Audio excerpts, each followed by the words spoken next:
Merci de rester fidèle au programme d'ITV. C'est parti pour cette édition du soir. Le titre. Pas de liberté provisoire pour Farba Ngom. Le juge en charge du dossier a décidé de l'envoyer au pavillon spécial. Ses avocats ont interjeté appel.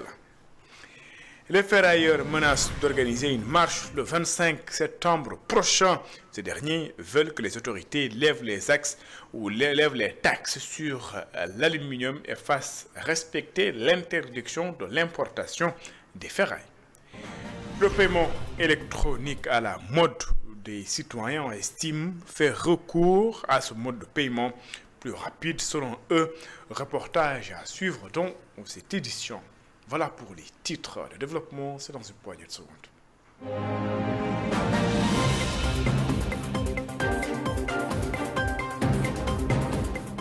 Bonsoir et bienvenue.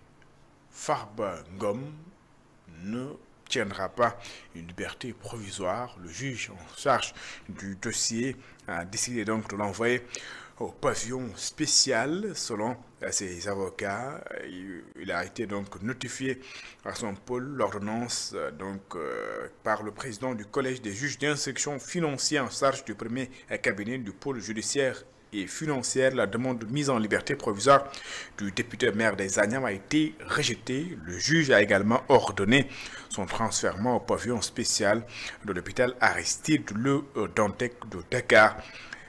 Ces avocats ont décidé d'interjeter appel contre l'ordonnance de refus de mise en liberté provisoire et de transfert au pavillon spécial de l'hôpital Aristide Le Dantec. L'acte d'appel a été déposé le même jour que la notification de l'ordonnance Conseil de la défense. Le pôle d'avocats qui a donc décidé de contester cette décision qu'il juge défavorable à son client. Des écologistes réunis autour de la coalition Waterkeeper Alliance réfléchissent sur le climat, les énergies fossiles, la justice climatique et environnementale, entre autres. C'est pour trouver des solutions face aux enjeux climatiques. Plusieurs recommandations ont d'ailleurs été formulées. Elisabeth Grastine et Séléman Diallo. Entre espoir et inquiétude, l'exploitation du gaz et du pétrole au Sénégal suscite l'intérêt chez les ONG. C'est le cas de l'organisation Waterkeeper Alliance. Mbaké Seck, membre de l'association, revient sur les défis liés à cette exploitation. L'exploitation du pétrole et du gaz suscite beaucoup d'espoir en termes de recherche et de revenus, mais ça suscite aussi beaucoup d'inquiétude auprès des populations de pêcheurs. Simplement que durant la phase exploratoire, nous avons constaté que sur l'ensemble du littoral sénégalais, il y avait plusieurs gros mammifères marins qui ont échoué à cause du bruit, à cause de la désorientation. Lorsqu'en février dernier, nous avons noté la fuite de gaz au niveau de GTA, il a fallu plusieurs semaines pour qu'on ait la bonne information d'abord, mais plusieurs semaines pour réduire la fuite de gaz. Donc simplement cela nous pousse à dire qu'il faudrait des mesures strictes pour les interventions lorsqu'il y a un incident ou un accident. À l'issue de la rencontre qui a réuni des écologistes venus de plusieurs pays africains, des recommandations fortes ont été adressées au gouvernement. Nous avons des recommandations spécifiques destinées au gouvernement, surtout sur la justice environnementale, qui est une nouveauté dans nos pays africains. Le Sénégal en est à son 3e code de l'environnement, qui est mal vulgarisé. Les gens ne connaissent pas les dispositions du code de la pêche. C'est pourquoi on utilise les mauvais filets de pêche avec les mauvaises pratiques de pêche. Les gens ne connaissent pas suffisamment le code pétrolier. Et nous subissons l'ensemble des facteurs négatifs de l'exploitation du pétrole, du code de l'environnement. Et il est important que les gouvernements tiennent compte de cela pour qu'il y ait une justice environnementale. Nous avons demandé aussi qu'on explique davantage les mécanismes d'accès aux fonds verts et à l'ensemble de ces fonds accordés à la réparation des pertes et dommages dont l'information n'est pas suffisamment vulgarisée. Pour rappel, la coalition des gardiens de l'eau Waterkeeper Alliance a passé en revue les questions liées à l'eau, au climat, aux énergies fossiles et à la justice environnementale ici en Afrique de l'Ouest. Le Front pour la défense de la démocratie et de la République parle de manœuvres politiques après le remaniement ministériel. Ses membres annoncent des rassemblements dans les jours à venir. C'est pour protester contre des mesures jugées inefficaces qui menacent selon eux la démocratie. Alassane Cissé, membre du FDR, Front pour la défense de la démocratie et de la République, il est joint par Khadija Natchouf. Le réaménagement du 6 septembre est une déception parce que ça ne donne aucun signal positif aux populations. C'est comme si c'était un jeu d'ombre, dans la mesure où c'est un jeu de chaises musicales et que les préoccupations des Sénégalais ne sont pas prises en compte, c'est-à-dire l'inondation, l'économie, les bâtiments et tout ça, la hausse des prix, les licenciements, tout ça n'a pas été pris en compte. Ce qui fait que le FDR se désole de ce qui s'est passé et trouve en effet que ces changements opérés n'augurent rien de bon pour l'opposition et que c'est un seul parti qui contrôle désormais tout, ce qui fait que le processus électoral peut être biaisé parce que le parti PASTEF peut s'accaparer du fichier électoral pour pouvoir dérouler lors des prochaines élections territoriales. Et ça n'augure rien de bon parce qu'on a mis au ministère de la Justice une partie d'argent. Et ce qui se fait, c'est de vouloir faire en sorte que l'opposition se taise et que le gouvernement continue de dérouler.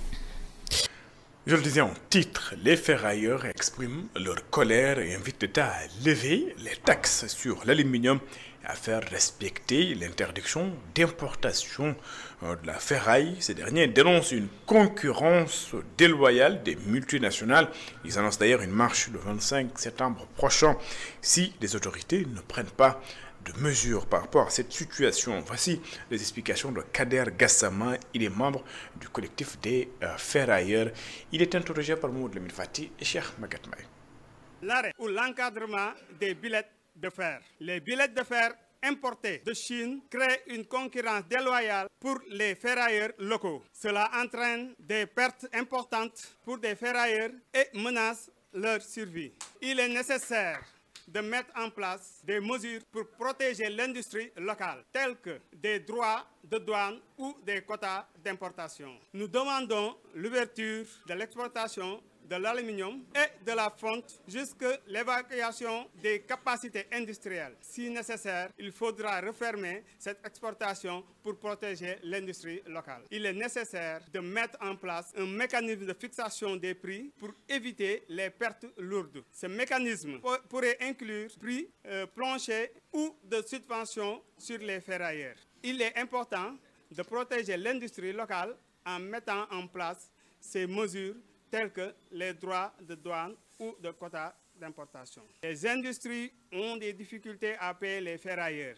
Il est nécessaire de trouver des solutions pour résoudre ce problème, tels que des prêts ou des subventions pour les industries. Les ferrailleurs doivent également être protégés en mettant en place des mesures telles que des garanties ou des bons de commande avec assurance. Nous demandons au ministre M. Serigne Gueye Diop de suivre ce secteur qui souffre depuis l'accession d'un nouveau régime. Nous appelons également le président de la République et son premier ministre à intervenir sur les difficultés du secteur. Nous invitons tous les acteurs concernés à se joindre à nous pour une marche nationale qui aura lieu dans les jours à venir pour nous manifester notre détermination à résoudre les problèmes du secteur de la ferraille et de l'industrie métallurgique.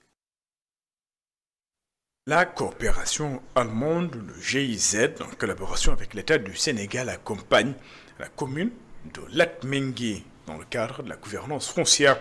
50 titres ont été mis à la disposition des femmes et organisations féminines et détentatrices de délibération. Ces terres vont permettre à ces femmes d'être autonomes et participer à l'attente à la souveraineté alimentaire. Sékou Diallo et Assoumay.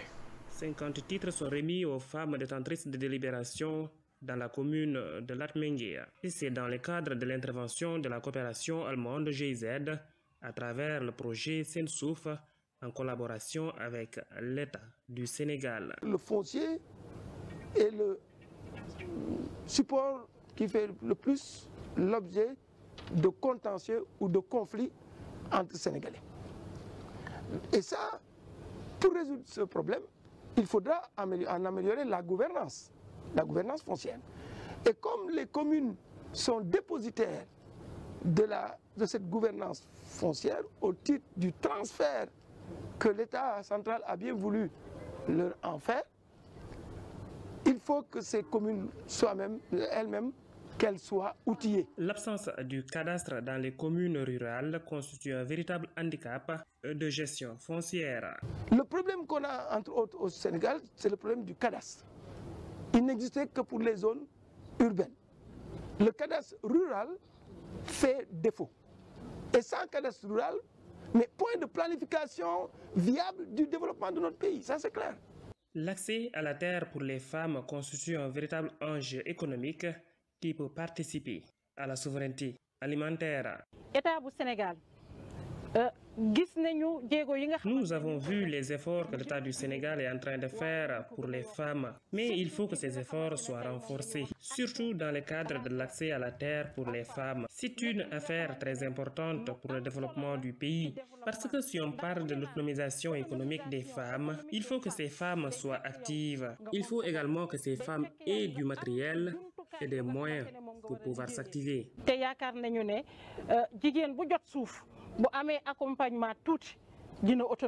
La coopération allemande GIZ, à travers le projet Sensouf, a formé l'équipe municipale en gestion foncière. Les réseaux sociaux sont la meilleure, mais la pire des choses. Ils sont reconnus pour leur efficacité dans la vulgarisation des messages positifs. Cependant, ils constituent également un moyen de destruction de vie privée. Selon certains, les réseaux sociaux construisent et déconstruisent. C'est un reportage signé Catherine Sigandou. Ils sont devenus incontournables dans notre quotidien, les réseaux sociaux. Entre liberté d'expression, influence et manipulation, ces plateformes redessinent aujourd'hui les contours de l'opinion publique. Ce professeur de droit à l'université BM affirme qu'il est nécessaire de faire un bon usage de la technologie. Voilà, juste pour dire que la technologie fait partie de notre consommation donc habituelle. Donc c'est très important en tout cas pour la population, donc les États, de faire usage donc de la technologie parce que ça améliore donc notre condition de vie. Mais ce qu'on assiste présentement, c'est alarmant parce qu'on s'est rendu compte que les gens ont en fait un autre usage, c'est-à-dire un usage qui dégrade les mœurs. Donc ce qui fait que ça va complètement ternir en tout cas notre réputation nous, en tant que Sénégalais, mais également ça va impacter négativement donc la vie de tout un peuple. De son côté, ce jeune livreur estime que tout ce qui se passe actuellement dans la société est en grande partie lié aux réseaux sociaux. Tout ce qui se passe actuellement dans les réseaux sociaux ne me plaît pas, pour dire vrai. Chacun se réveille, laissant à la maison son père et sa mère. Et quelqu'un que tu n'as jamais vu te permet de te parler n'importe comment dans les réseaux sociaux. C'est tout à fait déplorable. Une personne qui a une bonne influence doit savoir comment se comporter. Il n'y a plus de bonne éducation à cause des réseaux sociaux. Les parents doivent aussi veiller avant tout au contenu que leur enfant visionne en ligne. D'abord, je dis que c'est la responsabilité de l'État, mais également la responsabilité des parents, parce qu'il faut que les jeunes soient sensibilisés, soient informés, soient conscientisés donc, sur l'usage des réseaux sociaux. Parce que vous savez que sur la toile, il y a l'image, il y a les données à caractère personnel. D'une manière générale, il y a la vie privée de la personne. Et la vie privée est sacrée parce que vous n'êtes pas sans savoir que l'homme est créé à l'image de Dieu, l'homme est façonné à l'image de Dieu. Donc il faut que cette image soit préservée. Outil de démocratisation aux machines à désinformer, les réseaux sociaux restent à la fois une caisse de résonance et un terrain miné, où chaque clic peut construire ou détruire. Commémoration des 9 ans de disparition de l'ancien maire de Rufisque, l'association Sam Coloré avec Mbaye Jacques Diop, après une journée de prière, a tenu à rappeler les réalisations de Mbaye Jacques Diop à la tête de la ville de Rufisque. Les membres de l'association invitent les autorités à donner plus de considération à l'ancien maire, à lui, en donner donc plus de considération à l'ancien maire de Rufisque, Mbaye Jacques Diop. Je vous propose de suivre les explications de Oumi Sissé Diaraté, adjointe au maire de la ville de Rufisque. Elle est interrogée par Babacar Seck. Mom bari na lo xamne moko fi def hôpital bi moko fi def tudde ko Youssou Mbargane Diop. Le président Mbaye Jacques Diop a largement contribué au développement de Rufisque. La preuve en est la construction de l'hôpital Youssou Mbargane Diop, du stade Ngalandou Diouf, du camp des sapeurs-pompiers, de la gare routière, également de l'abattoir, du quai de pêche ainsi que l'allée Mbaye Ndiaye. Comment oublier une telle personnalité? Rufisque n'a pas encore honoré le président Mbaye Jacques Diop d'une distinction quelconque. En tant que conseillère municipale, j'ai maintes fois plaidé pour cela, mais rien n'a été fait jusqu'à présent. Je lance ainsi un appel vibrant à toutes les autorités de Rufisque pour qu'elles puissent rendre hommage au président Mbaye Jacques Diop.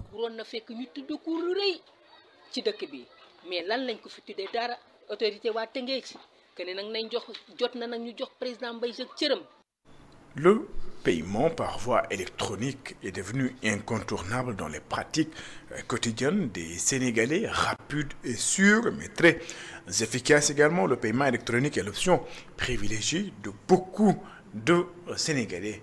N'est-ce pas, Ndeye Alifane? Au Sénégal, le téléphone portable est bien plus qu'un simple outil de communication. Il est devenu un véritable portefeuille. De plus en plus de Sénégalais règlent leurs achats via le mobile money, une solution de paiement rapide et sécurisée qui s'est imposée dans le quotidien. Ça réduit notre dépense, ça réduit notre économie aussi, ça réduit notre temps. C'est plus rapide, bon. Courses au marché, règlement des factures ou transfert d'argent, ces pratiques désormais bien ancrées réduisent l'usage du liquide et transforment en profondeur les habitudes de consommation, confie cet homme. C'est des choses vraiment qu'on utilise et ça nous donne vraiment l'opportunité d'avoir beaucoup d'avantages. Vraiment, avec notre religion, comme on dit, le mouridisme, on a suivi qu'il nous a donné des avantages énormes. On est en train de faire beaucoup de choses et beaucoup de réalisations à cause de cette monnaie que vous êtes en train de demander, comme les transactions qu'on est en train de faire. Il y a beaucoup d'avantages que nous avons. Et ça réduit notre dépense, ça réduit notre économie aussi, ça réduit notre temps. Ce jeune privilégie le paiement électronique pour ses achats, séduit par sa rapidité. C'est plus rapide, bon, je dirais même ça fait le coup, quoi. C'est plus fiable, carrément. Je vais avoir des cadeaux et tout. Bon, c'est vraiment correct, quoi. Pour certains, la simplicité et l'efficacité du paiement électronique ont été des atouts décisifs. C'est le cas de ce père de famille qui a trouvé une véritable solution pratique. Voilà, Sénégalais yu bari boo ko gisee affaire dafa gën a yomb ci ñoom xam nga tey ngay jënd benn kaasu café ñëw ñu jox la code bi nga scanner dafa gën a yomb loolu moo tax ñu bari di ko utiliser. ba pare dafa gën a gaaw ba pare lu bon dencukaay xaalis la waaw sa xaalis ñu ngi doon dugalee sa poos muy wadd war nit ñi di ko tafu war a yow ngay am problème da ngay jël lu bari dugal ko ci compte bi looloo tax mu gën a yomb rek. ñu ngi doon dugalee sa poos muy wadd war nit ñi di ko tafu war a yow ngay am problème da ngay jël lu bari dugal ko ci compte bi looloo tax mu gën a yomb rek. Le mobile money s'impose désormais comme un levier incontournable dans les échanges financiers au Sénégal. En réduisant l'usage du liquide, il facilite les transactions quotidiennes et accélère la transition vers une économie plus numérique, selon certaines personnes rencontrées à Sacré-Cœur. C'est la fin de cette édition. Merci d'avoir suivi l'excellent suite de programme sur les antennes d'ITV. Au revoir.